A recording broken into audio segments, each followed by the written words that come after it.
Les membres de l'Union progressiste courant RB étaient réunis cet après-midi du 3 avril 2019 dans la salle de conférence du Palais des Sports. C'était une réunion circonscrite aux élus locaux du 7e au 13e arrondissement et des responsables politiques au niveau de la session de base.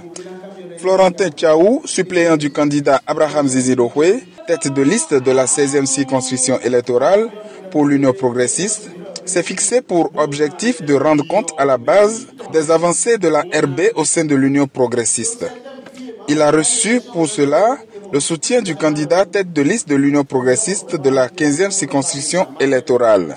Nous étions retrouvés il y a quelques jours, le samedi dernier, dans la 15e. Aujourd'hui, nous nous retrouvons dans la 16e pour porter encore la nouvelle et galvaniser davantage nos militants dans l'Union progressiste. Cette date d'aujourd'hui, le candidat Florentin Tchaou, qui est suppléant de la tête de liste, Abraham Zizidohoué, qui a organisé cette rencontre d'échange et d'information, la renaissance du Bénin, d'où nous sommes partis. Pourquoi est-ce que nous sommes aujourd'hui dans l'Union progressiste? Et comment est-ce que nous en sommes arrivés aujourd'hui à nous retrouver tête de liste? Et qu'est-ce que nous-mêmes nous attendons de nos militants pour en retour quand même être reconnaissants envers celui qui a fait ce que nous avons pu voir là. Et qu'est-ce qu'il a fait?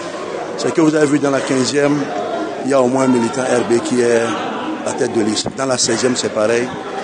La 23e, la 24e et la 6e circonscription sur les 77. Je dis un salut. Et je salue sincèrement toutes les autres forces. Et je ne mets en débat aucune force. Je dis vraiment, c'est ensemble à l'unisson.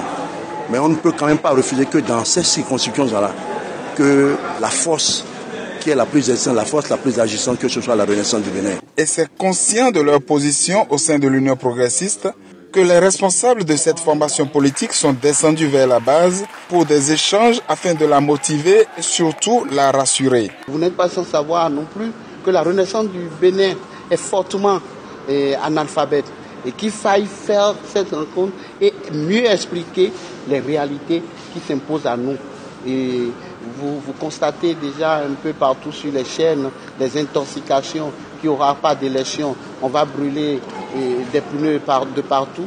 Et la peur qu'on accorde à nos militants à la base, c'est ces informations qu'on est arrivé à partager avec eux, les rassurer par rapport à notre position au sein de l'Union progressiste et les rassurer par rapport au prochain jour électoral, sans oublier tout ce que le chef de l'État, le président Baptiste Talon, a eu à faire afin que, ensemble, nous puissions arriver et parvenir à une élection inclusive.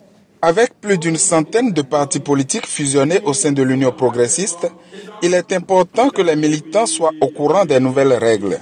Avant, c'était la renaissance du Bénin, avant, c'était la session, avant, on respectait Da, on respectait Na, on respectait tout le monde, mais nous devons comprendre tout simplement que c'est plus de 120 formations politiques qui est au sein de l'UP et qu'il faille faire un certain nombre de sacrifices afin de pouvoir sortir haut l'étendard de ce courant qu'est la renaissance du Bénin. Mais encore comprendre qu'il faut garder le calme et surtout laisser les institutions et l'État faire leur travail. Retenez tout simplement que l'UP est à la quête d'avoir un plus grand nombre de députés afin de pouvoir attendre à mieux réclamer au chef de l'État, à mieux réclamer à son gouvernement, parce que ce n'est que notre manière de pouvoir réclamer, étant donné que nous sommes dans une démocratie. Il a dit, il n'est plus qu'aucun bain de sang, qu'aucun bain de sang. Et il n'y aura pas de bain de sang. Et c'est pour ça que je voudrais dire à nos militants, ceux qui sont avec nous, nos militants, et dire à tout le peuple béninois que nous n'avons aucun intérêt d'aller jusque-là. Nous savons quand ça commence, mais on ne sait pas quand ça finit. Bientôt le 28 avril, plaise le ciel que ces paroles soient le credo de tous les Béninois.